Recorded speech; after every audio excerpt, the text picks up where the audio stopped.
Ok, então só repetir aqui que a gente está gravando. Então, nós estamos hoje reunidos aqui para o evento Pensamento Político, Serviço Social, Políticas Públicas, Conservadorismo e Liberalismo.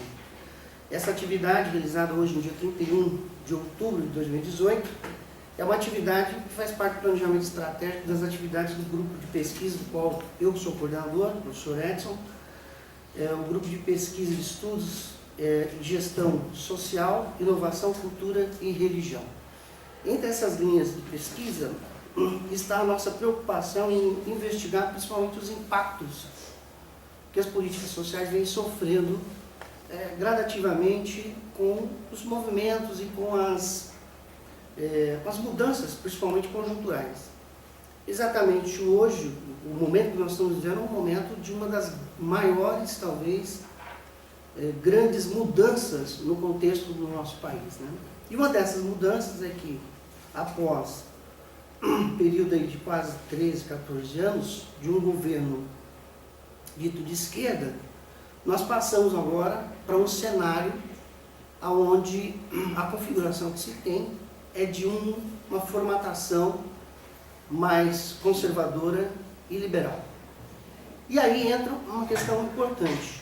O pensamento político, ele interfere no modo de gestão, no modo de concepção e, consequentemente, nas ações que vão ocorrer dia a dia. No caso do serviço social, isso é de extrema importância, porque o assistente social é um profissional que está lá na linha de frente e, via de regra, é o que mais sofre impacto, principalmente para a sua atividade, que é ser um mediador no acesso à questão dos direitos estabelecidos na política, principalmente de assistência social, e nas demais políticas públicas. O objetivo dessa atividade, que ela tem o nome de Círculo Dialógico. E o Círculo Dialógico, é importante isso, né? Destacar, que a gente parte do pressuposto que o Círculo Dialógico é um momento dialógico, não é de debate,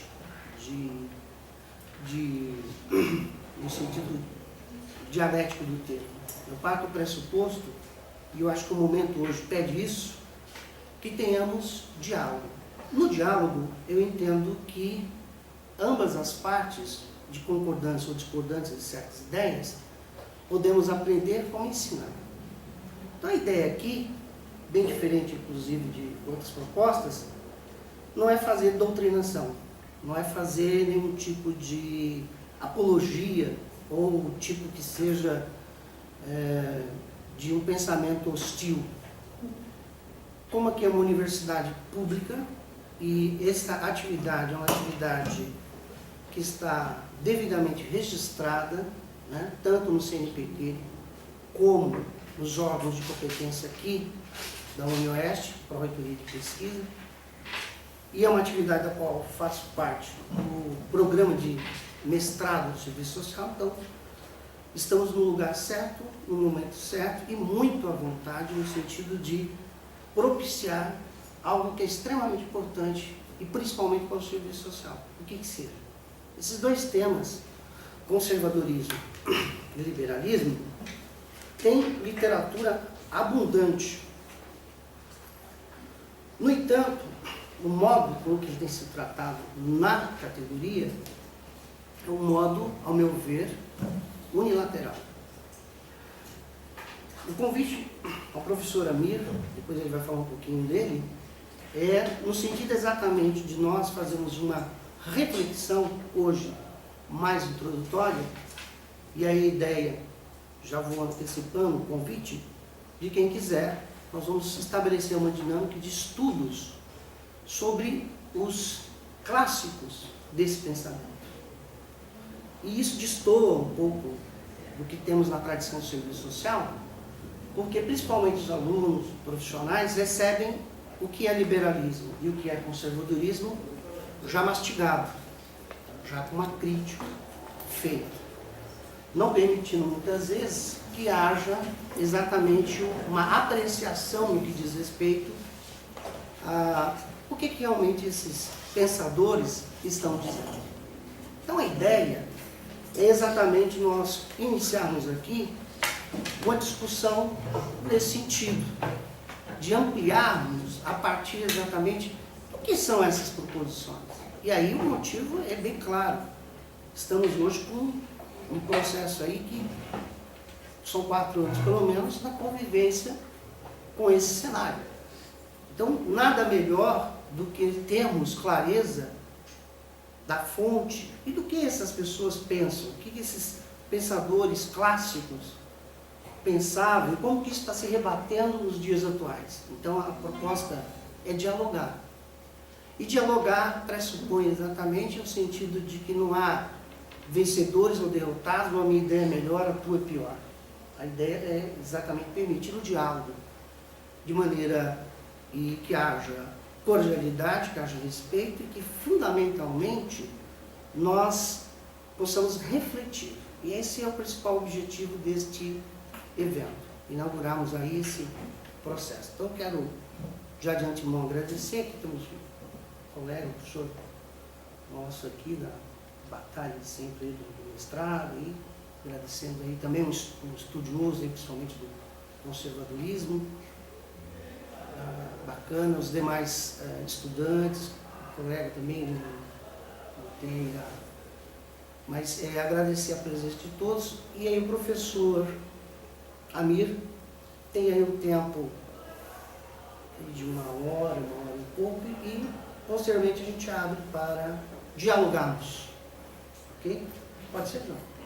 Então, obrigado, fica à vontade.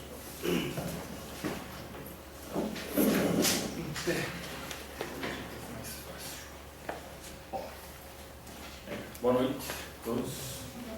Obrigado pela presença, pelo convite e tudo mais. Como o professor falou, o que eu tenho para trazer para vocês hoje é uma pequena, mas breve introdução mesmo do tema, até superficial demais para o que se espera na universidade, evidentemente, porém, mais para o fim, pretendo colocar algumas, como o professor falou, algumas obras que eu entendo como, que servem como obras introdutórias para a atualidade, sem ser muito penoso, sem ser muito chato, nada também muito distante no tempo, e falam para as questões, um pouco de questões atuais nossas sobre isso. Então tem algumas referências e tem um pouquinho de atualidade, como é que a gente pode encaixar esse tipo de pensamento.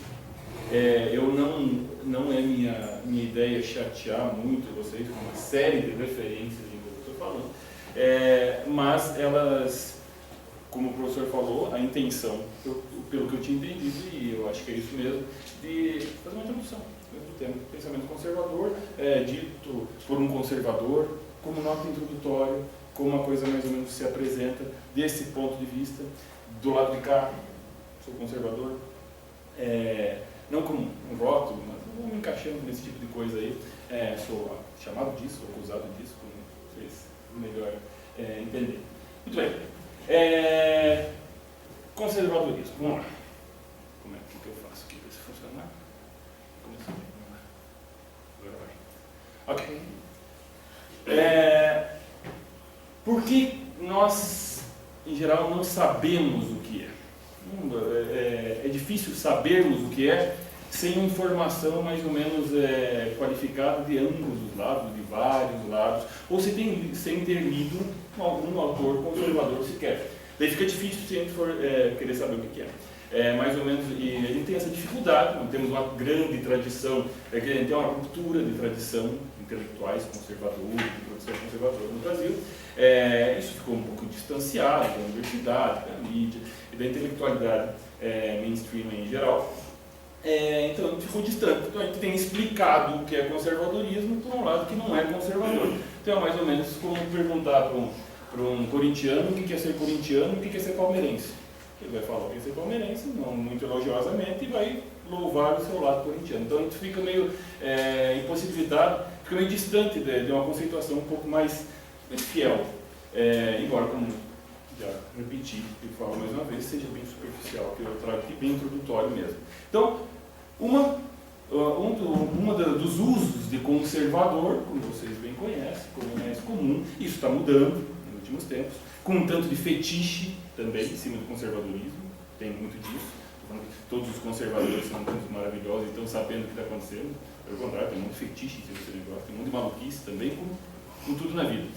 Mas, ele em geral, provavelmente para a maioria de senhores aí, já foi ouvido como um rótulo negativo, depreciativo mesmo isso aí. Assim como se usa hoje mais tranquilamente o termo fascismo, que a gente usa por aí, que ele foi também ressignificado, você já conhece, por exemplo, o termo fascismo. Ele anda junto com o termo conservadorismo, desde quando ele foi ressignificado lá por Adorno, Theodor Adorno, na década de 50, quando ele lança o livro A Mentalidade Autoritária, o mente autoritário, e quando ele coloca o conservadorismo dentro do pensamento frankfurtiano, de uma teoria crítica, adequando a luta de classes a uma série de segmentos na sociedade, toda a questão de gênero, a questão geracional, a questão racial, por aí vai. Então, dando um tom mais progressista, digamos, para o termo, quando Adorno ressignificou o termo fascismo, mostrando que quem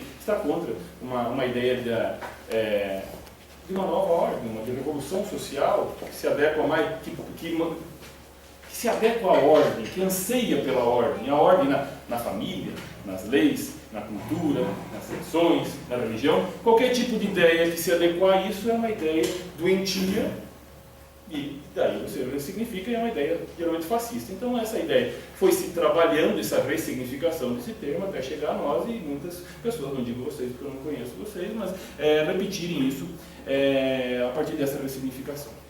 Então nós partilhamos disso, uma série de ressignificações, mas como estamos num ambiente bom para compreender melhor esses temas, é bacana a gente fazer justamente esse recuo. Então, o conservadorismo cai em problemática, como um rótulo negativo, justamente quando tem um mainstream acadêmico. Isso aqui eu não estou falando do Brasil, estou falando quando a escola do Frankfurt mesmo coloca isso aí como uma grande, forte tendência mundo afora, do novo, da ideia de revolução, como uma ideia, como um valor mesmo. Então, e daí, qualquer ideia conservadora, já com essa pecha negativa, vai se cristalizando ainda mais com essa negatividade. Então, a gente tem essa ideia do conservador como um sujeito arrogante, que ama o passado, às vezes falam mal passado também, né? Mas que ama o passado simplesmente, que não é um retrógrado ou um simples reacionário. Tem disso tudo também. Tem disso tudo, a gente não pode fugir dessas questões. Mas simplificando até esse termo. Também porque a ideia de revolução, de transformação social vai ganhando uma força, então o que estiver fora disso é uma... Claro, isso tem países mais antigos, mas estou falando dos últimos 50, 60 anos, que trazem essa ideia de conservadorismo como isso. Né? Então, alguém impôs essa narrativa de que conservador é simplesmente ruim, retrógrado, atrasado, ama o passado, não quer nenhum tipo de progresso social e defende todas as estruturas sociais como elas são, não devem se mover. Isso serve muito bem como um xingamento, como uma peste simplesmente, mas não tanto como análise. Assim como algum conservador vai chamar o progressista, vai simplificar também. Eu não estou falando que um lado xinga mais o outro. Um conservador vai simplificar as coisas chamando um progressista, um estatista, um esquerdista, vamos lá colocar dessa maneira, como um sujeito que quer destruir tudo, todas as estruturas sociais, e quer transformar tudo da mente dele, por aí vai. Muito bem. Então a gente tem uma certa hegemonia de pensamento em mídia, universidade, que nos cristalizou. Nós vemos dessa maneira. Fora aqui no Brasil, sobretudo, a gente tem um renascimento dessa ideia conservadora em termos intelectuais. Isso vai 10 anos, se tanto, que vai aparecendo algo desse tipo. Então, os próprios intelectuais conservadores ou os meios, os movimentos conservadores, se é que ele pode dizer que existia algum mais ou menos forte, grupos conservadores, foram sufocados na década de 60. De certa forma, saíram perdedores de tudo aquilo lá. Por mais que tenha organizado, ele está falando inclusive como diz o nosso ministro supremo do movimento militar de 64, conservadores saíram perdendo, tanto conservadores e liberais. Por isso que eu, inclusive, depois a gente vai falar sobre a atualidade, mas não vejo como se animar muito alguém com o governo agora, se ele tiver uma ótica um pouco mais militarizada da coisa, como vai ajudar ou beneficiar algum grupo conservador. Eu conheço pessoalmente pessoas que estavam, que ajudaram, que fortaleceram aqueles movimentos de 64, não dentro do exército, mas de fora, mesmo liberais e conservadores, e a primeira coisa que aconteceu para eles foi ter a porta fechada. Falaram assim, não, peraí, agora é conosco. Levaram as pessoas para a rua, Deus, pátria, família, tudo mais, agora é conosco, agora nós organizamos o Estado.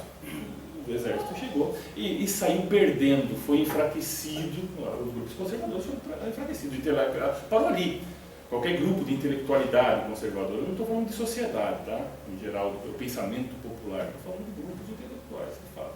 Eles murcharam, foram esvaziados aí. Eles não participaram do governo. Por mais que a gente possa dizer que, poxa, se o regime militar lutava contra a esquerda, então evidentemente ele não era progressista, ele não era socialista, evidentemente não, apesar de ser estatista, mas então ele não era conservador, beleza, estava contra a esquerda, contra a guerrilha, contra o pensamento socialista, mas beneficiar grupos intelectuais, movimentos conservadores não fez. Eu posso dizer isso inclusive de testemunho de pessoas que a gente conhece muito bem, do próprio TFP, que estava envolvido em tudo aquilo lá e teve as portas fechadas. Então, ele foi sufocado de uma maneira ou de outra, colocado para o lado. Então, não pode dizer que conservador, como movimento político, como proposta política, é quase difícil de falar isso. Até mesmo como liberalismo, chamar liberalismo, e eu vou tentar fazer, desculpa voltar um pouquinho, vou tentar fazer uma pequena interface entre conservadorismo e liberalismo, porque senão que já vai ser bem sinóptico aqui, fica mais fraco ainda se eu for falar muito de liberalismo. Tá? Mas os dois ficam dizendo assim, é uma forma de governo, é um jeito de governar, um jeito de conduzir a sociedade. A não ser quando eles foram pervertidos, mas pelo contrário, é um jeito de não governar a sociedade, tanto conservadorismo como liberalismo, em princípio. Então, ele é reacionário, eu posso dizer que se a gente for usar esse outro conceito que é tão feio, tão desgastado, tem um abuso retórico do saber, como reacionário, ele é.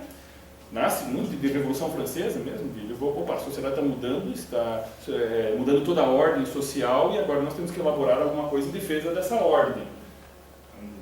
Não existia algo tão forte assim. Então você tem já no século XVIII, no século XIX, você tem um Frédéric Bastiat, que é um provável, que eu acho que é uma bela leitura introdutória para o pensamento anti-revolucionário. E eu falo do livro A Lei, que é um livro que é um panfleto, 170 páginas, mas é muito bom para você mais ou menos esclarecer. Você lê em pouquíssimo tempo, para mais ou menos situar quais são as ideias conservadoras e liberais, juntando as duas coisas, em relação à revolução que vem aí. Edmund Burke, Donoso Cortés, dentro da Igreja Católica se elaborou muito isso aí, como resistência mesmo aos movimentos revolucionários. Então, surge algo chamado como conservadorismo, como movimento autoconsciente, com objetivo daí. Você pode pegar e buscar na história várias pessoas que se adequavam a esse pensamento conservador. Agora, como movimento autoconsciente, fica mais difícil de falar isso com alguma seriedade. No século XX, vai ter o Ortega y Gasset, o próprio Chesterton, Michael Oakeshott na Inglaterra, o Russell Kirk, que eu quero falar um pouquinho mais dele, para sumarizar a ideia, inclusive, de conservadorismo. Então, nos Estados Unidos mesmo, o movimento conservador, não dá para dizer que tem um negócio chamado movimento conservador antes dos anos 60. Aí que surge, aí que se divide, inclusive tem anos 60 e 70, polarização, quem está passando por hoje, disso aí de forma acirrada, aconteceu lá no década de 60 e 70. O Russell Kirk é um dos caras que vão sumarizar mais ou menos a ideia de conservadorismo. Pois bem, no Brasil, tem alguns que aqui a gente já vai ver a nossa pobreza de poder falar de conservadores brasileiros, pela dificuldade, inclusive, que eu aposto que vocês tenham de ter encontrado algumas dessas leituras. Gustavo Corsão, Alceu Amoroso Oliva, Jackson de Figueiredo, que estão diretamente ligados com a Igreja Católica, então eles são colaboradores da revista A Ordem, que ficou muito tempo direcionando o movimento conservador, as ideias intelectuais, organizando isso aí no Brasil. né? Isso acabou. Tem percalços, tem indas e vindas desses conservadores, é um movimento muito rico. Mundo afora isso é visto com mais propriedade do que aqui no Brasil, mas isso aí foi tudo mais ou menos apagado. Hoje, se encontrar um exemplar da revista Ordem, vai ter que cavocar bastante. Então, a gente pode chamar um Russell Kirk. Eu estou falando do Kirk por causa que ele é um sujeito que ele é muito original, que ele fala, mas ele é um conservador norte-americano que ele organizou a ideia. O que é conservadorismo? Quais são os princípios? E a gente vai falar dos 10 que ele coloca, vai falar de 6 aqui, basicamente. Então, o João Camilo de Oliveira Torres é conhecido como o Kirk brasileiro. Muito ativo em jornais, no pensamento conservador até anos 70, 50, 60, 70. Um mineiro muito forte. Paulo Mercadante, um grande filósofo também, desconhecido, esquecido pra caramba. São pessoas que falavam direto de conservadorismo. Até o José Guilherme Melchior, que é mais recente, morreu em 91, participou até do governo Collor, esse sujeito, que ele está mais para o liberalismo, mas as ideias dele de ordem social podem ser colocadas como conservadoras também. Entre outros vários mais recentes que, não vale falar, mas essas escolas aqui, que a gente vê, elas tiveram uma ruptura do Brasil, como movimento intelectual. Ele meio se acabou.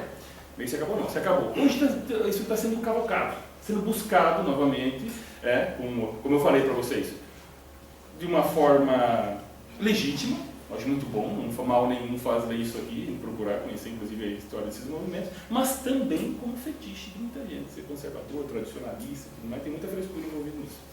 Mas, enfim, ele vai lá, colocar os princípios de Russell Kirk. Kirk é muito bom ler, principalmente quando ele fala da obra de um grande poeta do século XX, que é o T.S. Eliot. Fantástica obra, sujeito também, que é um conservador e traz, é difícil a gente ver se é alguém mais com uma obra tão cultural, ligado ao conservadorismo. Perdeu muitos amigos, mundo afora, mas virou uma legenda, T.S. Eliot. Russell Kirk, como eu falei, não é original, ele é um estudioso, principalmente da obra do T.S. Eliot, e sumariza a coisa.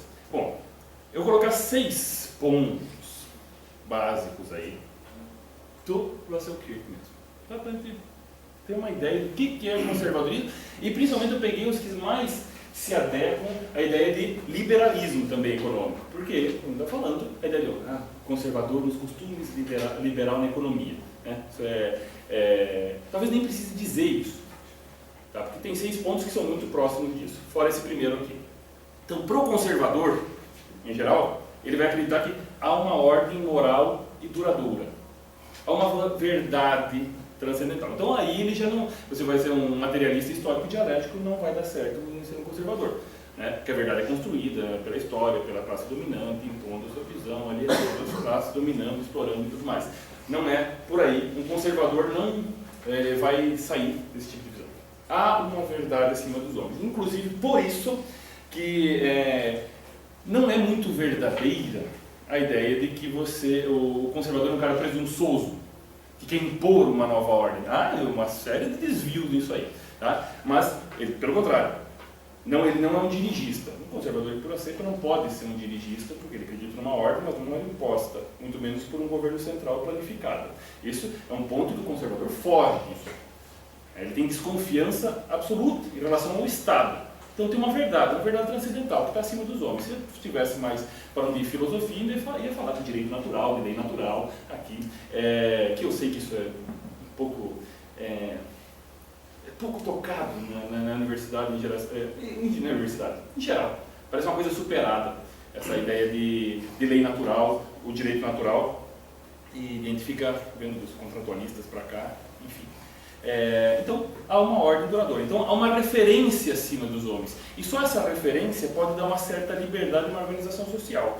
Porque ela não é uma organização social que possa ser subvertida num momento pelos poderosos ou por alguma sanha política ou ideológica.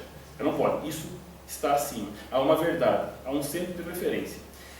Isso vale muito bem, isso é um dos pontos pelos quais o conservadorismo retorna com tanta força agora, realmente como efeito da pós-modernidade, que é uma ideia entre outras, milhões de coisas que nós podemos falar a respeito da modernidade líquida e tudo mais, Bauman e por aí vai, a gente pode falar que é uma ideia de não há referências, não há sentidos absolutos, e quando não há sentidos absolutos, a gente cai mais ou menos, simplificando bem a coisa, no momento desse que a gente vê por aí, ou o sentido é imediato, e você cai no hedonismo, é curtir, arregaçar a boca do balão a todo custo, ou uma vida sem sentido.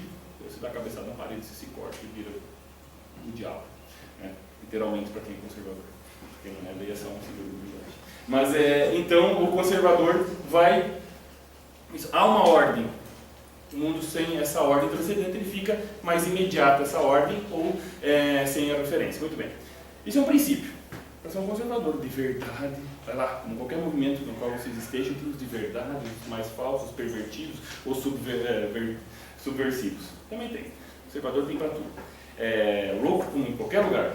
Quem que está falando de ser conservador tem que ter lido uma linha de conservadorismo. Também tem.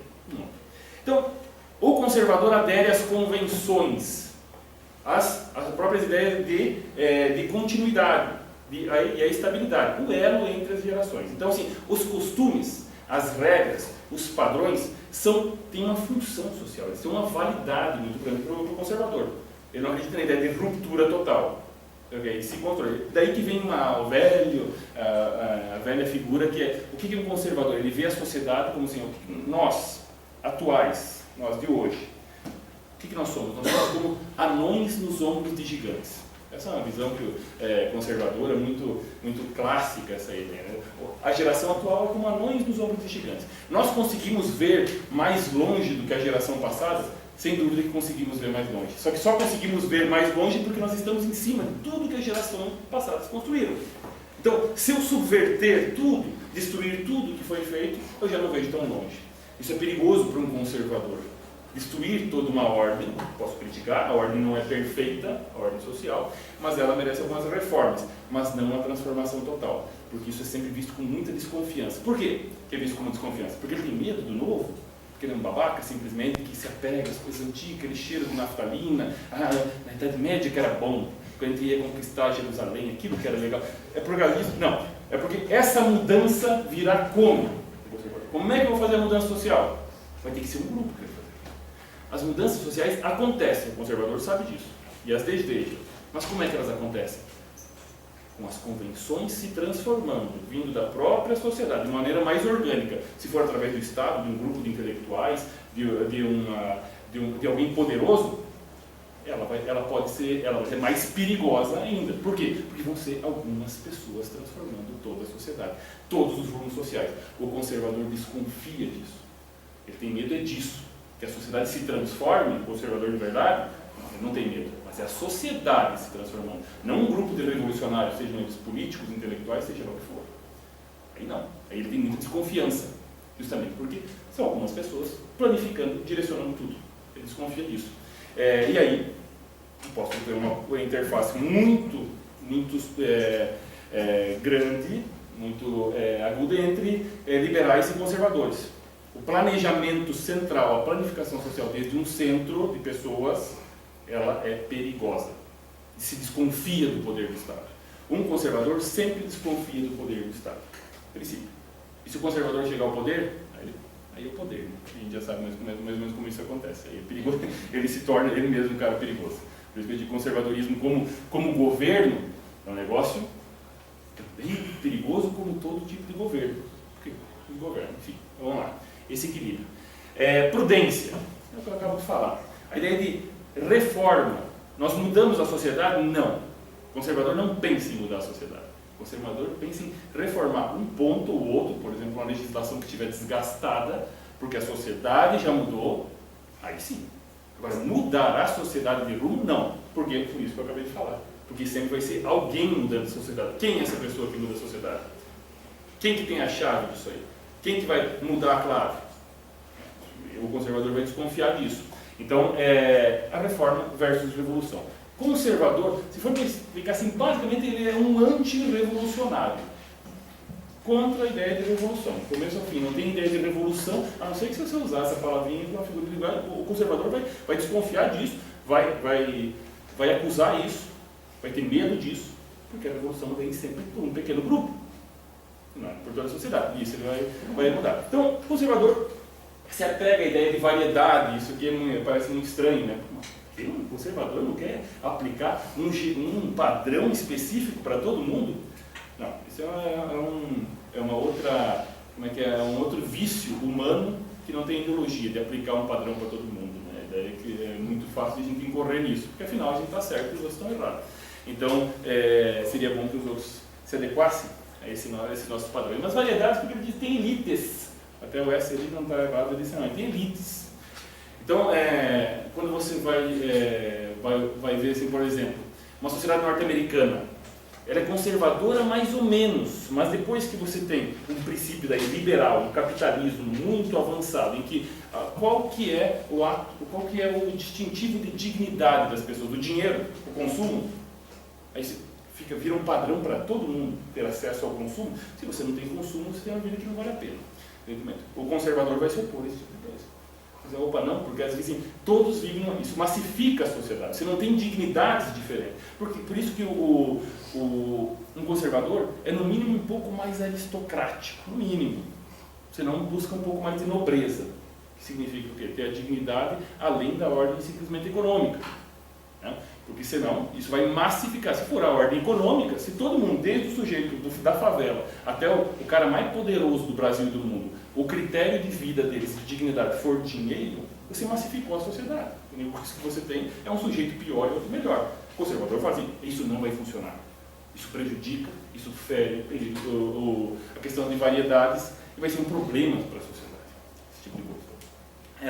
E por isso que você não vai impor uma nova ordem, porque você tem que justamente obedecer essas variedades, essas várias dignidades diferentes na sociedade.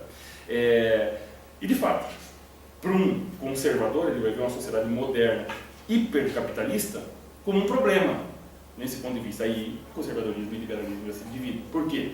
Porque ele vai ter um sujeito que, uma sociedade onde tudo é dinheiro, ser pobre, ele não tem nenhuma compensação para viver nesse mundo, sujeito pobre. Não vale a pena.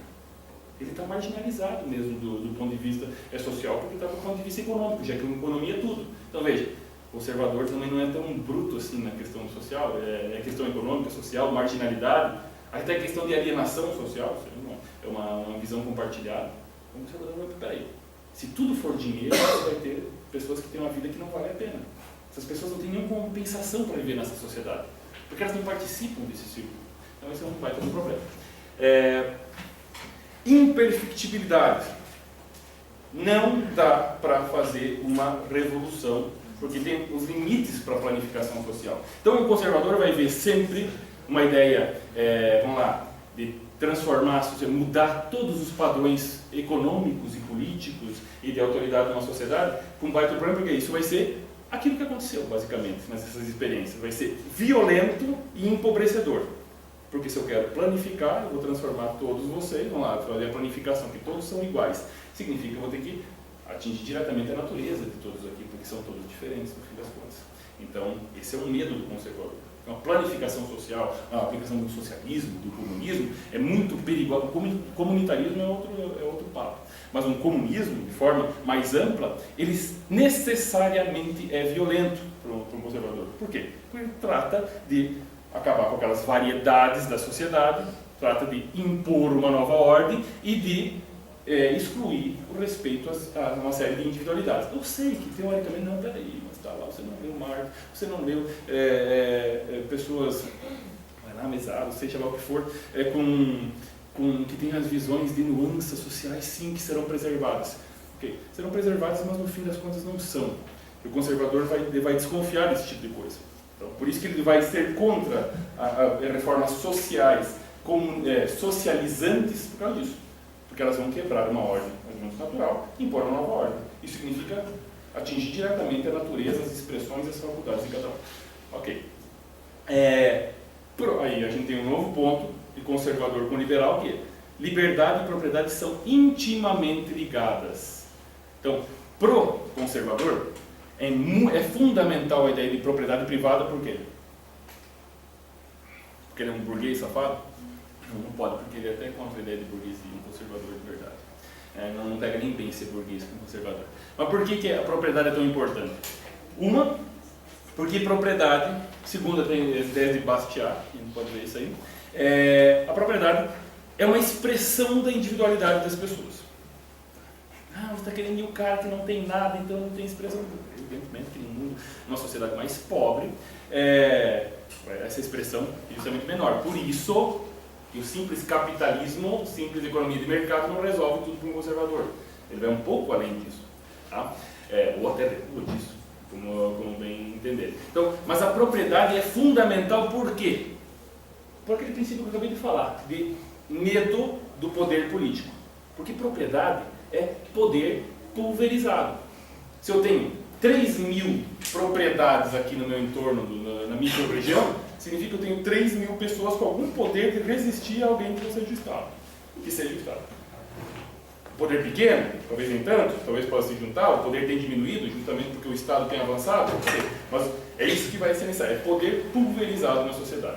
Por isso que a sociedade é essencial. Não adianta falar assim que nós temos uma democracia e não tem propriedade, porque dizer, ok, eu faço o quê? Xingo muito no Twitter, se eu não tenho onde resistir, eu não tenho para onde recuar, eu não tenho para dizer assim, ó, aqui não, aqui ninguém manda, com isso faz o que eu quiser, e não o que outro fizer por causa da sua expectativa social. Então, não há como você dizer que você tem poder se você não tiver um pouco de, pelo menos uma expressão das suas identidades, que é a propriedade. Alguns vão ter mais, alguns vão ter menos, a gente entra numa questão econômica aqui, que eu precisaria de mais tempo para falar isso do ponto de vista liberal, inclusive. Mas eu só, como eu falei, só estou pontuando. Não há como ter liberdade sem você manter a propriedade privada. Tá? Porque ela expressa, ela é injusta, ela se acumula, tudo isso, justamente porque a gente tem uma ordem liberal que não é exatamente a ordem conservadora. Tá? Essas são algumas diferenças. Então, é um dos pontos. Cooperação voluntária versus coletivismo involuntário. Estou falando de comunismo exatamente? Não estou falando só de comunismo, estou falando da sociedade em que a gente vive. Né? O Brasil é uma sociedade capitalista, mais ou menos, ele tem 40% socialista. O socialismo não é quando o Estado retira a propriedade das pessoas e devolve ela com alguns bens, ou reparte ela, é o que nós temos. 40% de carga tributária significa que o Estado construiu, retirou de nós, nossa vida ficou mais cara de uma maneira ou de outra, e ele devolve isso. Ou não, devolve mal, devolve bem, não devolve, fica para ele, tem corrupção. Mas não dá para dizer, nós vivemos num capitalismo. Agora, atribuir, é a nossa porção capitalista, é a nossa socialista que estraga tudo e faz o Brasil ser uma porcaria? Bom, isso aí evidentemente que daí eu não vou falar tão por cima de um negócio tão sério como esse. Aí merece dele, de fato, muito estudo, com uma série de obras, e daí eu não vou nem entrar nisso aqui. Tá? Mas a ideia de cooperação voluntária, como, enfim, por isso que a associação, a ideia de associativismo é básica no Brasil, no pensamento conservador. E por isso, que antes eu falei, o movimento conservador, intelectual conservador foi muito forte no Brasil, foi. Social foi também? Aí não tanto. Porque nós nunca tivemos, fora um caso ou outro, alguns bons sonhos, só que alguns movimentos históricos, nunca tivemos um associativismo forte. E sem você ter um associativismo forte, você não tem como aplicar o conservadorismo. Porque o conservadorismo não é cada um por si. Não é deixar que o pau... É justamente você criar a ideia de comunidade. A comunidade se reforça com os seus valores e resiste ao Estado. Porque é muito bobo, inclusive isso, o conservador vai falar mal de um liberal, fala assim, você está aí querendo uma economia livre, um laissez-faire, todo esse tipo de coisa, mas e como é que você resiste ao Estado? O Estado não deve, eu faço discursos, eu sou contra, eu entro num partido para ser contra o Estado. Não, mas me diga como? E se o Estado vem para cima de você? E agora, o que você faz? Eu denuncio para quem? Para o Estado. Entende? Então, um conservador fala assim, você só resiste ao Estado, se você for um liberal completo, você só vai resistir ao Estado se você tiver o que chama de corpos intermediários, que é o linguajar mais da Idade Média, mas assim, o que há entre o indivíduo e o Estado? Essa é uma questão central para o conservador, para ele se organizar socialmente. O que há? O que há entre nós e Brasília? Hoje aqui. O Brasil é uma sociedade conservadora, em alguns termos de costumes, isso aí é objeto de pesquisa e o resultado bem nítido. Mas nós sabemos ser conservadores como organização social, não tem a mínima ideia de como fazer isso. Está longíssimo do negócio desse. Ele conseguir se organizar para ver, nós ou estamos atomizados ou nós estamos diretamente ligados ao governo central, o que é um pavor para o conservador. Não dá certo. Então, a gente tem capacidade de resistir isso? Não tem. Porque nós não temos uma ideia de associativismo. Funciona em sociedades que ainda trazem aquilo do período medieval até hoje, em alguns modelos. Tá? Que Europa dentro tem. Estados Unidos é muito forte isso, a ideia de associativismo. E o que é associativismo? Resistência. Nossa característica, defender. E daí você tem, não nacionalismo, que é de fato um negócio perigoso, mas você tem patriotismo, que é fundamental. Aquele patriotismo, né? Isso também defender a terra dos nossos pais. O que é a terra dos nossos pais? É mais ou menos um raio de 30 km que você mora. É que as pessoas falam que nem você, conversam mais ou menos que nem você, produzem mais ou menos que você. Se alguma coisa acontece aqui, você tem um impacto. Então, por isso que o conservador é um patriota. O nacionalista daí já pode ser, apesar de ter que compreender bem os termos, mas daí é um perigo, de fato, porque ele é artificial. É uma criação de uma ordem artificial. Então, o conservador que se preze, né, vai ter que ficar de olho nisso. Nacionalismos, porque eles são artificiais. Agora, patriotismo, o Brasil, fica complicado. Nós somos aqui, o Oeste, o Toledo, isso aí. Porque isso aqui nos dá a raiz. Ele vai ser de que barro nós somos feitos. Justamente para o sujeito não ser tão alienado, ele não está flutuando por aí. Porque se ele estiver flutuando, se ele não tiver raiz na sua terra, na sua pátria, com os seus que fazem um corpo intermediário, sabe? Esse sujeito vai ser o quê? Manipulado por uma força maior, evidentemente, que é o Estado. Em geral, ideologias e por aí vai, mas se consolidam lá. Então, por isso que o conservador não é nenhum soviético que ele está querendo formar, são corpos intermediários orgânicos que vêm, pode ser de classe. Um liberal vai tremer de ódio quando falar de um sindicato. O conservador não. A ideia, inclusive fundante do sindicato, ela é muito importante para o conservador. Não desvirtuado como foi, não utilizado como tudo vem sendo feito há muito tempo, mas é importante. Então, é resistir ao Estado. Resistir como? Com alguma coisa que seja propriamente tua, que expresse quem você é, os teus valores, a tua origem, o barro do qual você foi feito. Isso, basicamente, é ser um conservador.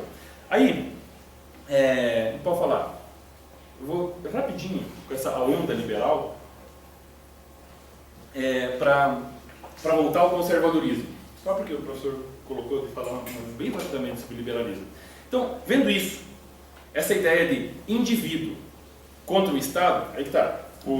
Para um liberal, indivíduo contra o Estado, beleza, porque tudo é o indivíduo, mas o indivíduo não é nada frente ao Estado, nada. Se o indivíduo for dragado pelo Estado, o que nós vamos fazer? Nós vamos falar, olha só o que aconteceu com o cara, que absurdo, e daí? A quem ele recorreu? Para onde ele pôde fugir? Como ele pôde resistir ao Estado? Não pode, não tem como. Então esse individualismo extremo não serve. Ele pode falar de resistência, mas não vai conseguir se efetivar. É só como se tem uma forma de resistir ao Estado. Bem, essa onda liberal que tem aí, que vocês perceberam, acredito, e ela é real, também tem aí uma força aí, no máximo uma década, se tanto tem uma onda liberal.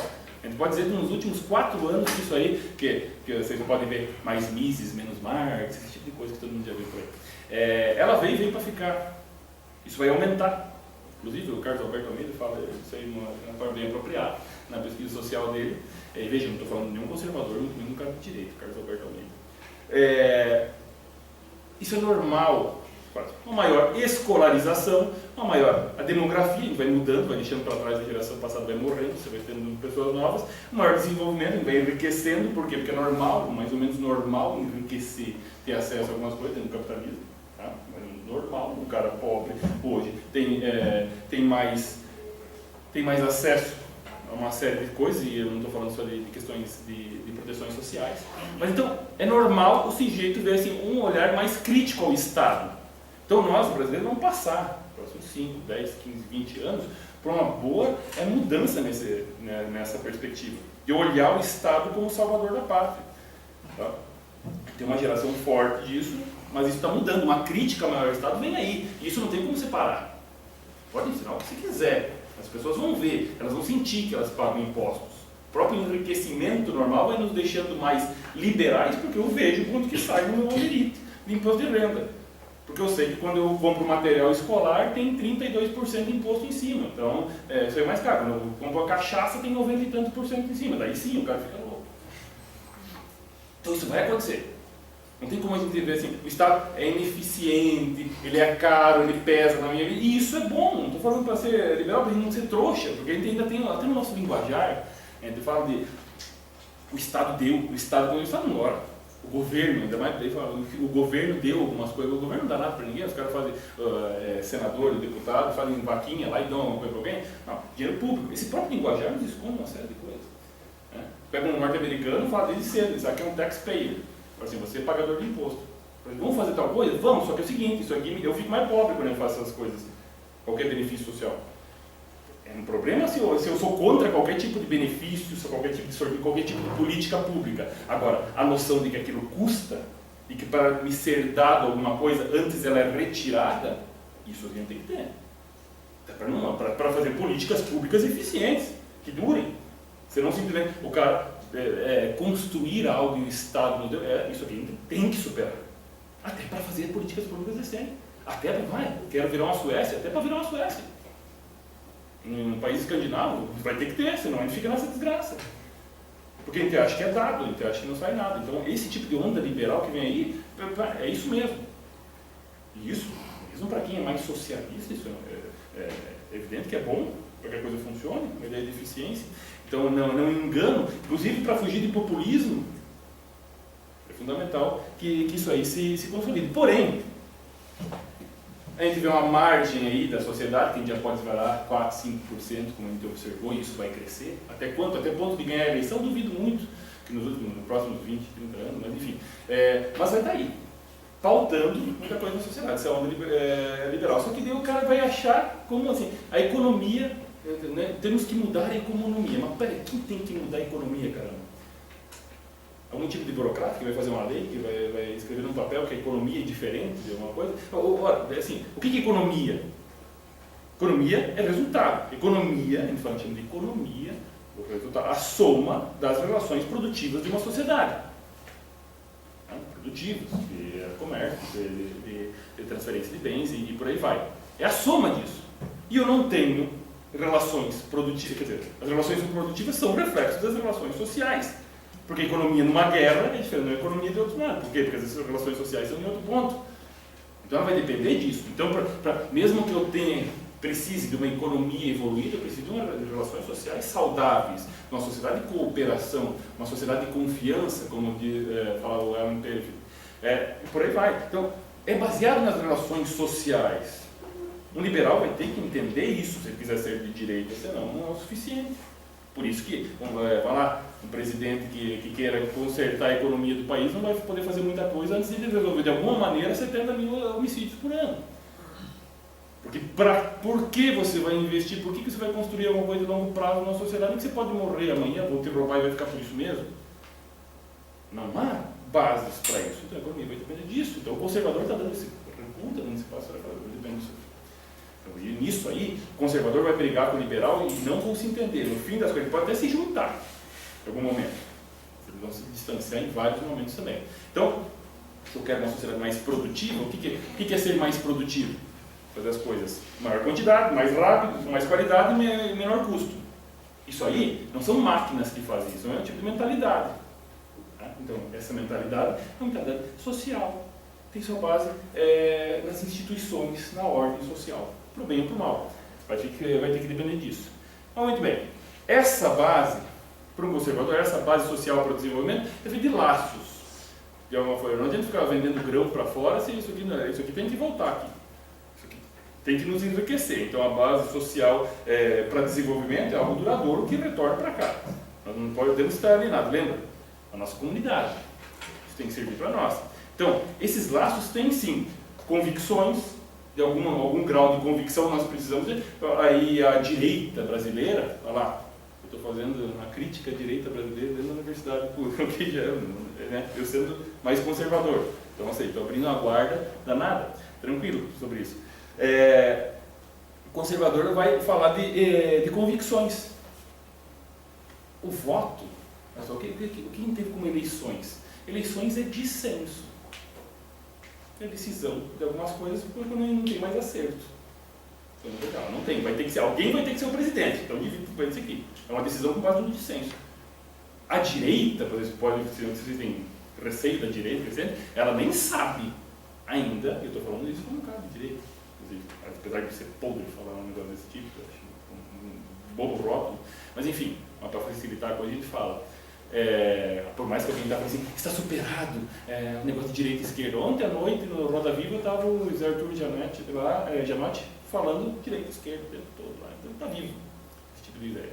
Mas enfim, estou falando que nós não temos capacidade de consensos ainda. Esse consenso foi no susto que aconteceu aí, 3 dias atrás, um mês atrás. Mas ninguém sabe se isso aqui tem durabilidade. Então, tem um movimento conservador totalmente incapaz, por enquanto, de formar consensos. Tá? Isso não, a não ser, eu falei, no susto, um fenômeno que tem. É um fenômeno. Esse fenômeno está baseado num negócio de um partido que sabe, ninguém nunca viu direito o que é. Então, assim, você precisa disso. Precisa de certos consensos. Todo mundo pensamento único, não, daí é fascismo mesmo, daí não vale. Claro que não é bom, porque um princípio lá também é o indivíduo. Então, um fascismo é perversão. O nazismo é justamente uma resposta, conservadora, até certo ponto, mas é modernizadora também, ao mundo moderno. Só que dele foi o quê? Artificial. De um centro, um Estado, um líder, um grupo político que transformou. Então ele não pode ser conservador em essência, porque ele teve que resgatar artificialmente alguma coisa. Nós, alemães, italianos, tudo mais. Não dá certo. Mas enfim, convicções, referências comuns, símbolos, padrões, fundamental. Vai ter que ter alguns padrões, total padrões impostos de cima e embaixo, claro que não, porque tem aquele princípio de variedade, mas vai ser necessário para essa base social de desenvolvimento. Se tiver todo mundo brigando com todo mundo, ninguém se entendendo, não tiver símbolos comuns para se tratar, a gente nem faz trocas, nós nem produzimos. Então, ele vai ser, isso é fundamental para qualquer progresso de desenvolvimento, não vou precisar disso aí. Muito bem. Antes, olha lá, quando o mundo era bom ainda, conservador, conservador retrógrado, como é que ele tinha essas bases, essas convicções, essas referências, símbolos, eram mais fortalecidos, família, religião, comunidade, que nos dá o famoso senso comum, que eu sei que a gente fala muito mal do senso comum, às vezes, né? E às vezes por não entender, eu estou falando que nenhum professor, inclusive, falou mal do senso comum para mim, na verdade, mas isso é menos entendido, como se fosse ruim, o senso comum. Mas o senso comum é justamente essas referências comuns. Eu posso se chamar até de bom, o conservador vai chamar de bom senso isso. Então, eu falo assim, o que nos dava essa referência? Família, religião, comunidade, são símbolos. Quem vai estudar esse tipo de coisa é isso aqui, ó, gente, é isso aqui na sociedade. Mas as pessoas vão ter que se mover por esses símbolos comuns. E eles são dados por alguém. Família, religião, comunidade. Quem inventou essas coisas? Seja lá quem for que inventou essas coisas, isso é milenar. Teve as suas transformações orgânicas, compassadas, testadas, aprovadas, retiradas de alguma coisa. Agora, o que nos une são outras coisas. Profissão, lazer, ideologia, informação. Informação vem de um certo centro e ela pode ser pervertida. Então, nós perdemos o rumo. O conservador vai ter medo desse negócio. Nós estamos flutuando. E quando nós estamos flutuando, nós somos fracos. E quando nós somos fracos, a gente perde para quem é forte. Quem é forte é o Estado. E o Estado são pessoas também. São instituições, são pessoas. Eu fiz campanha, votei, adesivei, não sei o quê, falei que quem não votasse estava errado. E agora o governo são eles, não sou eu mais. Agora tem tudo para dar errado do meu lado.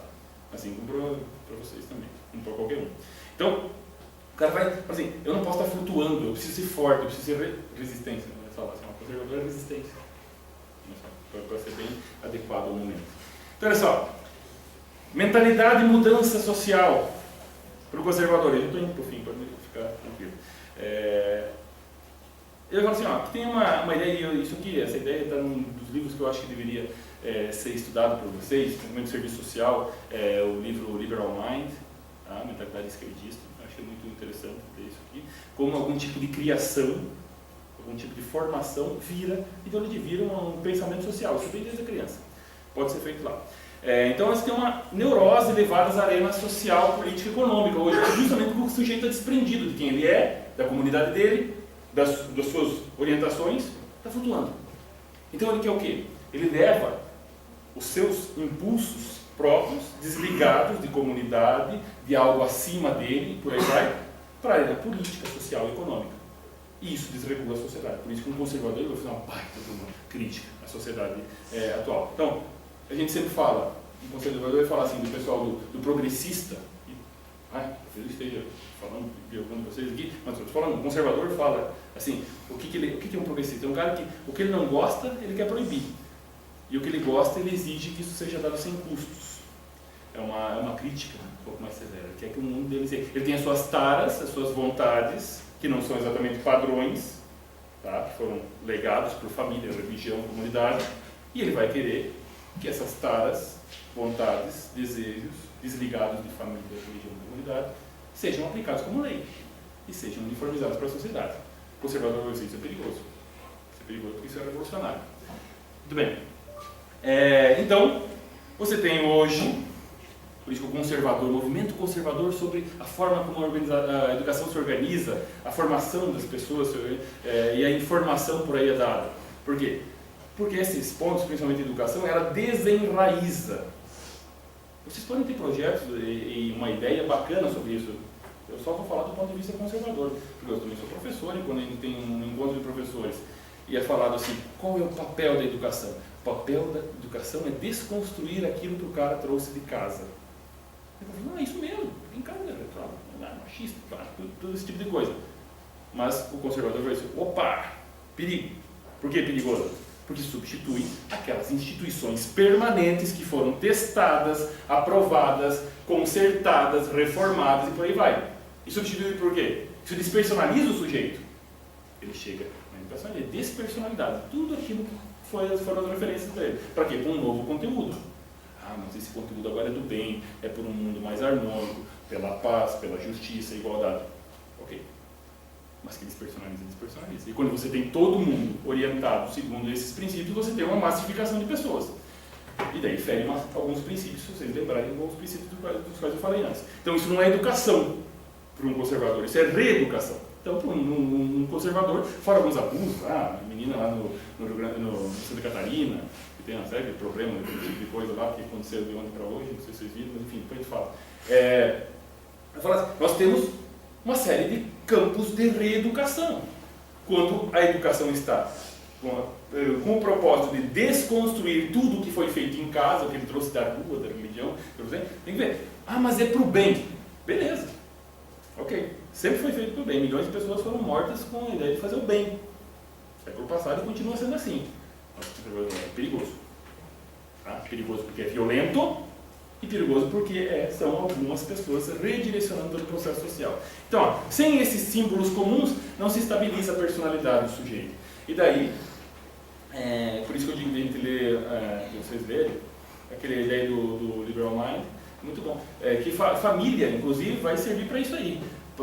No processo de socialização primária, quem vem das ciências sociais sabe bem isso aí, primeira coisa. Família serve para quê? Estabilizar a personalidade, para fazer o sujeito virar gente e entrar na sociedade. Gente, eu não estou falando exatamente decente, pode ser, mas para se adequar. Então, família serve para quê? Para, basicamente, adequar 3 instintos do sujeito. 3 instintos básicos. Quais são esses instintos? O instinto sexual, é a família que faz. Ela vai... como eu posso dizer, deixa eu ver, a pior palavra possível, vou deixar a pior impressão possível para vocês, ela vai restringir, vai impor, como é que reprimir o instinto. A família serve para reprimir o instinto sexual. Freud concorda, você viu, ele faz a crítica, mas ele também fala, não tem isso, não tem. Serve para isso. Quando eu falo isso, às vezes as pessoas falam, meu Deus, a família para reprimir o instinto sexual, é isso aí mesmo. Não, mas isso não faz bem. Depende, as meninas aí ficam felizes quando você chega em casa 11 horas, meia-noite, 1 hora da manhã, e tem um cara que olha vocês e gostaria de falar assim, eu gostaria de possuí-la. E por que ele não faz isso? Por um único motivo, ele fala assim, isso é errado. Se eu fizer isso, eu sou um monstro. Por quê? Não sei, eu aprendi. Está reprimido o instinto dele. Claro, estou indo para um lado extremo. Todo mundo fica feliz. Eu fico feliz pela minha mãe, pela minha irmã, pela minha mulher, por mim mesmo, sei lá. Então, por quê? E não é só questão sexual, porque o sexo é o nosso instinto mais forte, qualquer ser humano saudável tem isso muito forte em si. Então, se ele não for reprimido, colocado assim, tem coisas que você pode, tem coisas que você não pode, você aprende a viver na base da sua vontade. Olha só, eu estou tangenciando questões importantes, que a gente fala de conservadorismo nas escolas, seja lá por quê, vocês entendam como quiserem. E aprofundem como quiserem. Mas eu falo assim, família é importante para reprimir o instinto sexual, no sentido em que ela, assim, você não pode viver com base na sua vontade. Se a família não fizer serviço, todo mundo vira estuprador? Não necessariamente, mas a vontade é desregulada. Então você tem um sujeito que isso vai ser levado para a arena política. Pode virar ideologia. Eu quero que o mundo seja diferente, mas não interessa, eu quero. Vontade. Vive com base na vontade. Perigosíssimo isso. Problemático. Que sociedade que tem se o cara viver com base na vontade? Reprime o instinto de violência. O que é o instinto de violência? A gente sair matando todo mundo? Não exatamente. O instinto de violência é o instinto de você recusar tudo aquilo que você não gosta. Tem essa tendência. Hoje, quando eu acordei hoje de manhã, tocou o despertador, eu queria jogar fora. Mas não, eu tenho que me adequar. Eu não quero, mas eu tenho que ir. Senão eu não vivo em sociedade. Se não reprimir o instinto de violência. Há ideologias políticas, vocês já viram isso por aí, que elas instilam isso. Olha, o sujeito é domesticado. Ele é domesticado mesmo. Isso é fundamental, você não tem sociedade.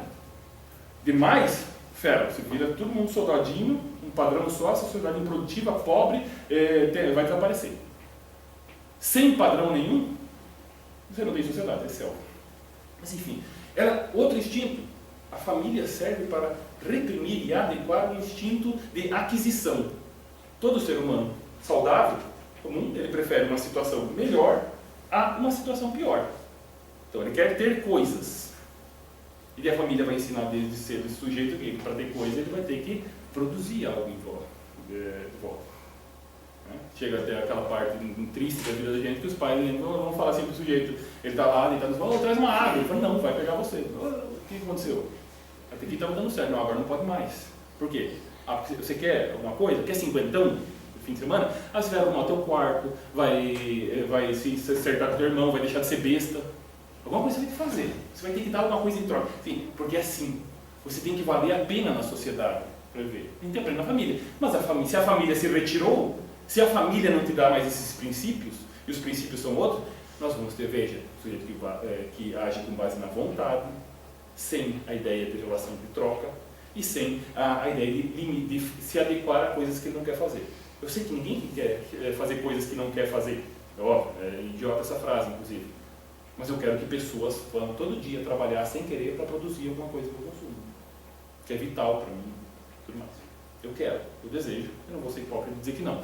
Então, se você não tem essa personalidade estabilizada por essas instituições, família, comunidade, religião, que te colocam limites, se for limites ferrenhos, é óbvio que nem produtivo não é.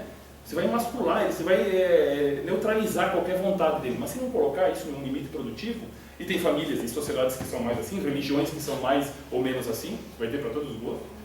A religião faz, a família faz, você tem tudo para errar, em vários lugares.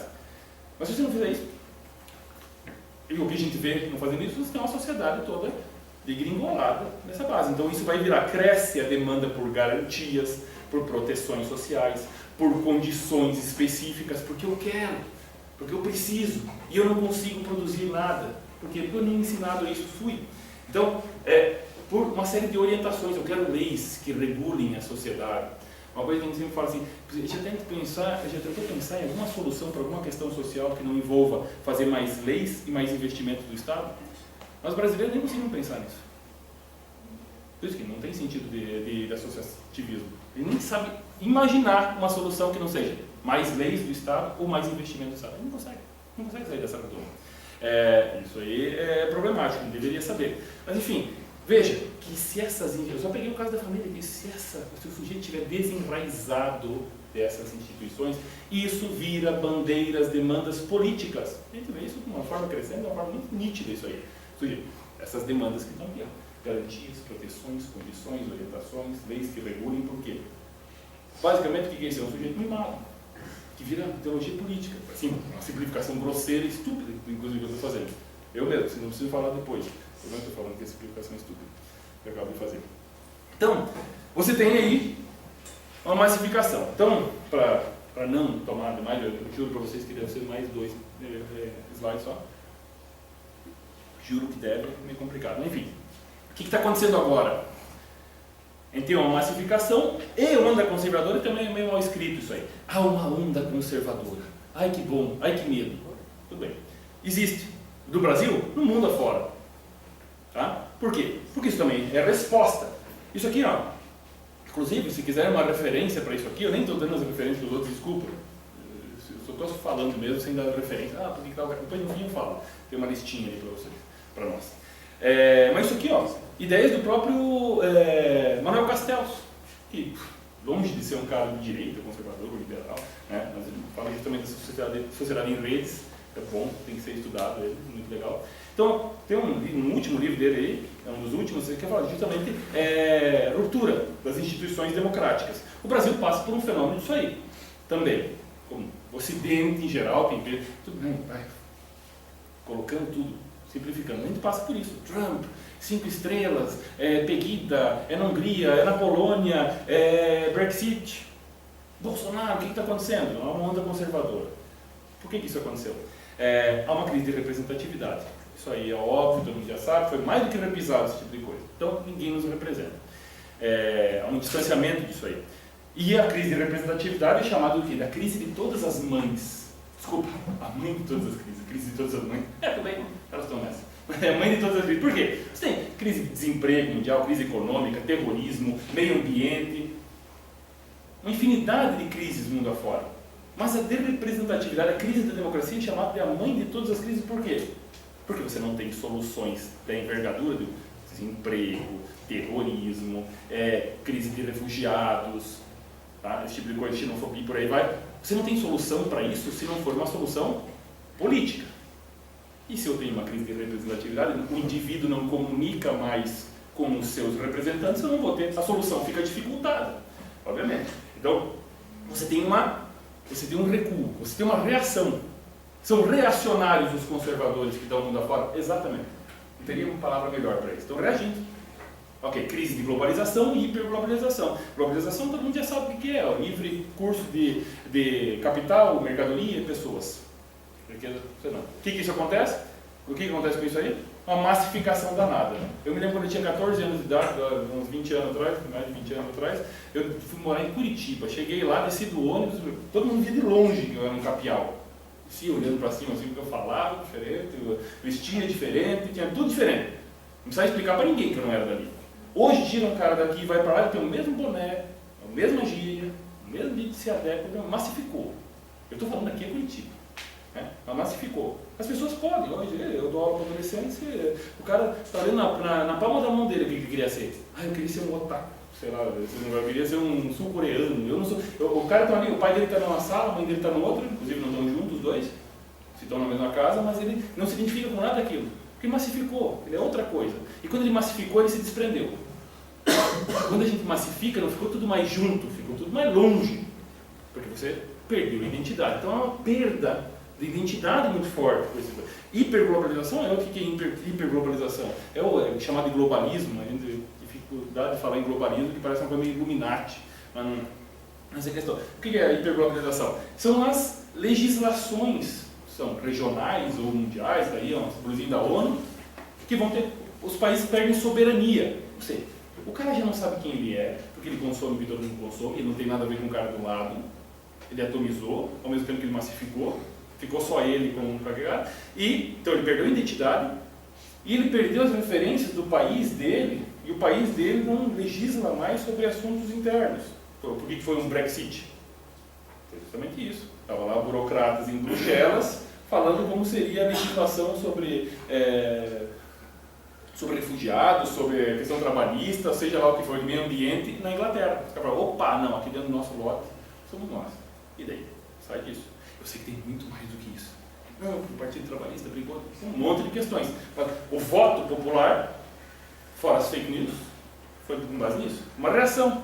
Nós aqui, brasileiros, podem votar para quem vocês quiserem, deputado, senador, ou seja lá o que for. A nossa questão indígena, por exemplo, no Brasil, que é uma coisa que mais ou menos ela não é regulada por nós. Nós somos signatários da Convenção 69 da OIT. O que eu ia falar? A tem mais 8 anos sobre isso aí. Ou sobre isso aí. Nós não temos soberania de uma série de questões. Eu estou falando de uma. Outras várias. Então a gente não tem soberania. Ele falou, por quem somos nós? Massificou. Há um recuo. Há uma reação a esse tipo de falta de identidade e falta de soberania. E ficou o indivíduo perdidinho e poderes bem acima dele. perdeu comunidade, perdeu laços. E o que vai ter? Um retorno, que pode ser bom e pode ser perigoso. O que é a onda conservadora que nós temos aí? E isso aqui está bem adequado à visão do Castells, e eu, como conservador que deu o Castells, concordo plenamente. Então, você tem um retorno à ideia de nação, a soberania. Nós aqui resolvemos os nossos problemas do nosso jeito, com os nossos representantes. Isso é bom? É bom, soberania é bom. Porém, se virar nacionalismo já não é tão bom assim. Porque quem não for dos nossos não vale. Aí é fascismo. É perigo, está ali. Aquela velha adágio, né? A diferença entre o veneno e o remédio é a dose. Sim, é muito perigoso. Mas é um retorno. É uma forma de curar essas feridas de massificação. Conservadores estão na crista da onda porque isso. Quero voltar a ser, quero voltar a ser comunidade. Meus laços, recriar eles. Então, a ideia de religião, um sentido mais elevado, que está acima de nós, que nos une. Une em parte, mas separa. Religião não é feito, não tem religião mundial, a não ser na música do John Lennon, que é uma música bem comunista, inclusive. Enfim, é assim, não tem religião mundial, religião separa também. Não somos seres sociais, somos, até certo ponto, mas a gente é antissocial também, a gente se identifica porque não é o outro. A gente é esses aqui, aquele outro lá, e nós não somos. Então, religião é bom, dá um sentido mais elevado para o cara que estava se cortando, se jogando, parede, não tinha sentido nenhum, tem 14 anos, não sabe quem ele é e não vai ser nada mesmo. Tem um sentido mais elevado. Porém, isso aqui não significa mais paz, significa mais rupturas também. Dois lados. Cultura, ele é de pertencimento. Tá, sei quem somos nós. Isso aqui tem um movimento forte, né? Em vários lugares. Nós, tem um pouquinho disso aqui, um pouco, mas isso aqui sem saber para onde vai. Então, eu digo mais uma vez para vocês que são anti, não gostam de conservador, não gostam de liberal, não gostam do que aconteceu domingo, assim, até certo ponto fiquem tranquilos, assim, porque não tem nada muito autoconsciente nesse movimento lá. Os caras lá em cima é outra papo. Mas de povo, de instituições, assim, é bem precário, tá? Tem alguns caras que conduzem, sim, mas não é tanto assim. Muito bem. Então, esse conservadorismo, identidade e democracia vai ter uma série de reflexos hoje, e a gente vai conviver com isso, pro bem e pro mal, por muito tempo, e está acabando aqui. Então, eu coloquei esse livro do Lasch, Christopher Lasch, ele escreve em 94, ele mora em 95, que é a revolta das elites e a traição da democracia. E ele vai, claro, ele estava escrevendo lá nos Estados Unidos sobre um fenômeno que só vai acontecer nos Estados Unidos 21 anos depois, que é 22 anos depois, com o Trump, inclusive. Então, assim, as elites não souberam tratar com o negócio da democracia. Não souberam brincar com isso, porque elas propuseram as suas agendas, elas se burocratizaram, os partidos, não entra mais as ideias populares, virou uma brincadeira esse negócio de democracia, porque elas se distanciaram, justamente do que não podia acontecer. As elites, partidos intelectuais, midiáticas, políticas, elas se distanciaram. A gente vê isso aí. Por que a gente vai para o WhatsApp? Não é só para ver fake news, que também é divertido. Ainda mais mandar umas adiante. Mas, porque a gente está descolado, aquele cara fala alguma coisa que tem a ver comigo, por causa do jornal, não. Apesar do jornal ser feito do jeito que todo mundo sabe. Que não é feito para intelectual, aquele negócio lá é feito para povo. Mas mesmo assim não alcança. Porque aquela elite midiática não consegue se comunicar com o povo. A elite política não consegue se comunicar com o povo. Conseguiu agora? Desse jeito que vocês viram. Tá ok? Ele se comunicou com o povo. Por bem por mal. Mas a elite política, a elite intelectual, então, vocês sabem, isso aqui é um mundo à parte. Isso aqui é super criticado lá fora e está valendo a crítica, pelo amor de Deus, se não fizerem a crítica, para que vocês estão valendo para a universidade, para a sociedade? Tem que fazer, né? Acho que não comunica, não serve. Assim, vai fechar o curso de Ciências Sociais no público, que fecha. Não estou falando, eu sou pessoa em geral. Fecha, por que não? O que ganha com isso?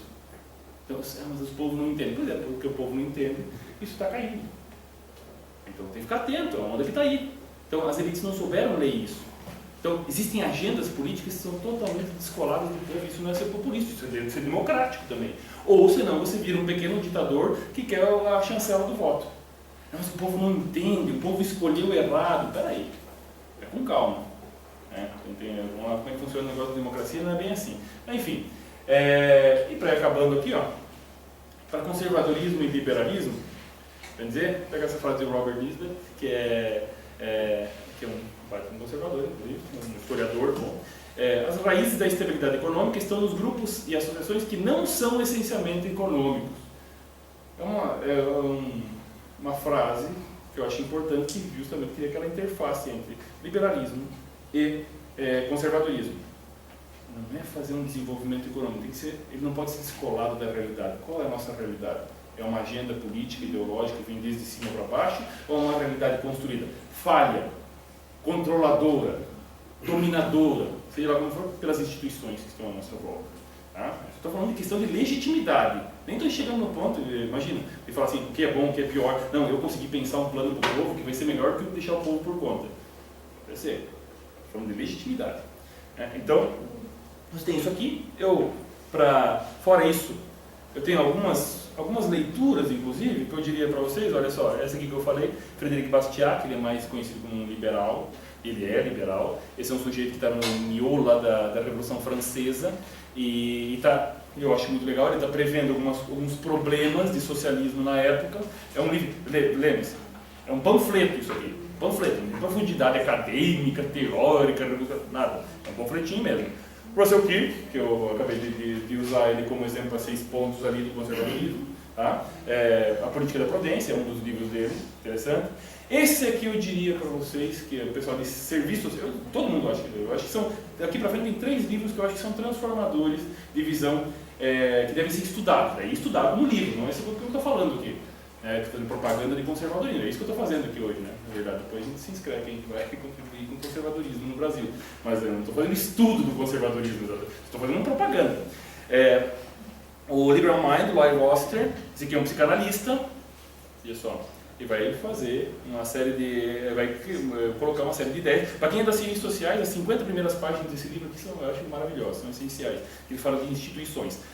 Eu vou falar assim, como essas instituições, funcionando bem ou mal, viram bandeiras políticas, doentias ou saudáveis, democráticas ou não.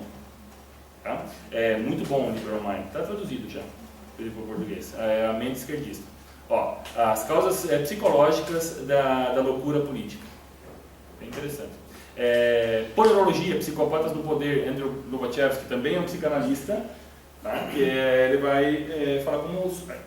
Isso aqui é fantástico para ler com o livro do Castells, do lado, que é justamente esse descolamento de elites que conduzem sociedades e de uma forma... criam psicoses mesmo, são psicopatas no poder. Enfim, esse cara fugiu da Romênia.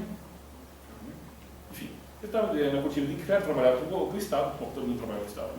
E ele trouxe uma série de documentos fugitivos sobre uma série de experiências psicanalísticas com pessoas que estavam sob esse governo forte, como acontece. Muito legal, o livro muito importante, também está traduzido. Esse aqui não está traduzido, mas é um dos livros também mais... Assim, quem quer colocar 400 e poucas páginas aí, conservadorismo e liberalismo com uma certa profundidade, que dá para colocar em 400 páginas, esse livro Return to Order, de John Howard, é um baita de um livro. Esse que até onde eu sei não está traduzido, mas é um livro transformador para, se você quiser, estudar com calma as críticas de um conservador para um liberal, as críticas de um liberal para um conservador, em termos bem elegantes, profundos e com uma boa referência. Tira aí 100 livros para ler esse negócio aqui. Alguns autores, tem economistas aqui, você pega um Thomas Sowell, atualíssimo. Thomas Sowell é um economista, fala questão de cotas. Ninguém vai estudar a questão de cotas raciais sem estudar o Thomas Sowell. No mundo, ele tem ações afirmativas no mundo. Bom livro. Quando ele vai falar de conservadorismo, conflito de visões, os intelectuais da sociedade, são baita livros. Roger Scruton está aí agora, bem atual, que é conservadorismo, a nova direita, a nova esquerda. Cada meio ano ele solta um livro, intelectual inglês. Robert Lisbeth, que é mais historiador, já se foi. Gertrude Himmelfarb, quem vai estudar um pouquinho de ideias de iluminismo. Ela tem um livro muito bom que fala de iluminismo, ele explica 3 versões do iluminismo. Não é só uma coisa. Muito boa também. Bertrand Juvenet, que também o livro dele, quem estuda a questão de poder político, tem que ler o livro O Poder, a sua gênese e desenvolvimento, que faz um traçado histórico genial nesse sentido. O Juan Donoso Cortés, que já é século XVIII, XIX, tá? O espanhol também é muito bom. João Pereira Corretinho, está vivo hoje, é português. Não tem muita profundidade, mas ele te dá boas referências sobre isso. Eric Feiglin tem uma baita de uma obra fantástica, Ordem e História, e daí talvez seja a coisa que é de mais profundo, não só do que eu li, eu não posso ser referência para isso, mas do que há para ser lido sobre a visão panorâmica de o que é a ordem, não como uma imposição, mas como leitura dela. Fantástico, Eric Feiglin. Faleceu na década de 70, Jean-François Revel, um francês, ele junto com Raymond Aron, foram dois franceses anti-esquerdistas na França durante a década de 70, não era fácil, chegou a ser editor do Le Monde. Tá? Paul Johnson, um historiador, um conhecido historiador conservador, é um cara que está ombreado com o Eric Hobsbawm, em tamanho de obra, pouco conhecido também no Brasil, sujeito. Eric Hofer, que nas ciências sociais a gente tenta dar uma olhada nele, que fala sobre as massas, como é que elas funcionam, ideologias, massas, até é muito estudado a questão terrorista. Reinhold Niebuhr, nada traduzido dele para o português, que também coloca, do ponto de vista quem for protestante, uma ordem, geralmente tem muitos estudos que são conservadores católicos, eles são conservadores protestantes, muito bom. Richard Beaver, Christopher Dawson, também fala da igreja. Esse aqui eu leria quanto antes fosse vocês, Theodore Darden, ele estava no Brasil há pouco tempo atrás. Tem os livros que falam justamente sobre questão de marginalidade, cultura, a cultura da sarjeta, quem estuda políticas públicas, leia Theodore Darden também, cada 3 meses ele lança um livro, esse cara. Também é psiquiatra, tá? E ele mostra eficiência de políticas públicas, questão de serviço público, enfim. Um monte de coisa que era para ajudar, ele tem dados empíricos, para ver como isso funciona. Que é a CNO, tem alguns livrinhos dele que são mais, como é que eu posso dizer, ensaios, se não é muito poesia, né? O Stark também vai falar, o Stark e o Canetti vão falar de movimentos progressistas e como se frear isso do ponto de vista conservador, entre outros tantos. Aqui são mais conservadores, eu não coloquei nada de liberal, porque eu praticamente não falei de liberalismo hoje. Mas enfim, como eu falei para vocês, eu acho bem interessante vocês darem uma olhada, eu acho, né? nesses aqui principalmente, no Rossiter, no Lobachevsky, no John Howard, e no Darbo, para quem vai falar de políticas públicas, ordem, conservadorismo e liberalismo, isso é monstro, não é? Críticas internas deles mesmo, eu acho fantástico nesse tipo de coisa. Então, pessoal, enfim, mais uma vez eu peço desculpa, por ter me alongado, primeira coisa. Segundo, peço desculpa pelo sobrevoo simples que eu fiz nas questões, abri 200 mil parênteses e nenhum foi fechado, tá? Foi uma série de simplificações, muitas bem grosseiras sobre a questão. Não é um estudo, o estudo deve ser feito, mas é só, como eu falei, isso aqui é uma propaganda de conservadorismo. Se o conservadorismo precisa da minha propaganda, vocês sabem que não precisa ter medo, né? Que não vai muito longe se depender desse tipo de coisa. Mas só para a gente se situar, só para ouvir um conservador perto da gente falando, para ver o que acontece. Basicamente para isso. Beleza? Muito obrigado.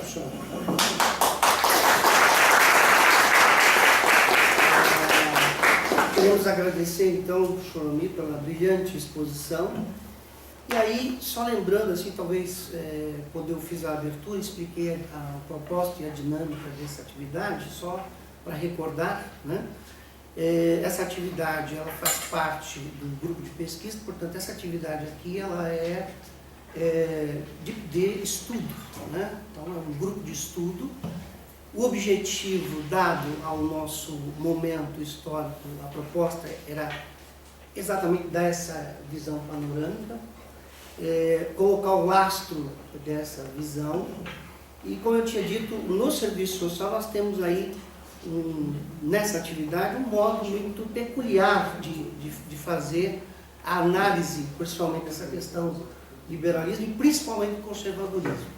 Mas uma das questões que eu tenho visto e percebido é que a principal função de uma universidade pública é exatamente propiciar, como diz o próprio nome, universidade, de trazer a propriedade do conhecimento como ele é.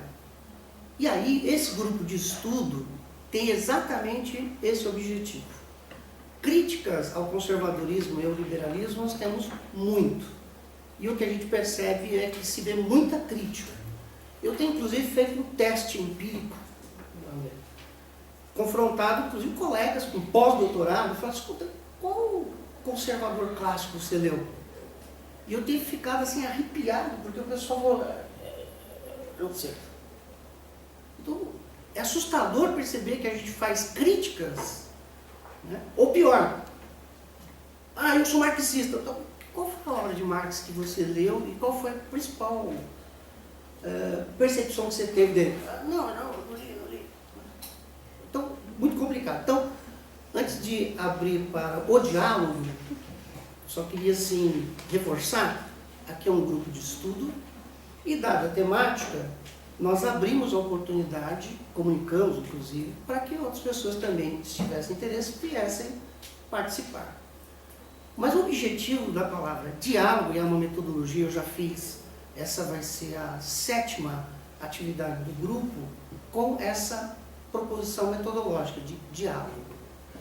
Então, não é uma questão de debate, não é um seminário, não é um debate, é um grupo de estudo. Então, a ideia, muitas coisas que o professor me colocou aqui, com certeza a gente sabe que muita gente aí discorda e tal, mas a ideia é exatamente essa. Não era colocar a crítica ao conservadorismo e liberalismo. Não que não deve. Mas a preocupação nossa desse grupo é permitir ter acesso ao que realmente é essa proposta liberal e o que realmente é essa conservadora. Quem vai fazer a crítica, quem vai dizer, não, isso eu não concordo, aquilo, é quem estiver com a gente no grupo de estudo. Mas depois de nós aprofundarmos isso que aconteceu. Isso foi só uma palhinha, né? A ideia é depois nós selecionarmos dentre essas sugestões que o professor Amir passou, e vamos no primeiro instante, quer dizer, não é uma atividade a crítica, né? Só que a gente quer primeiro estudar o que de fato é o pensamento conservador, principalmente por ser de serviço social, e principalmente no serviço social, nós temos aí muita coisa produzida, né? E aí nós vamos então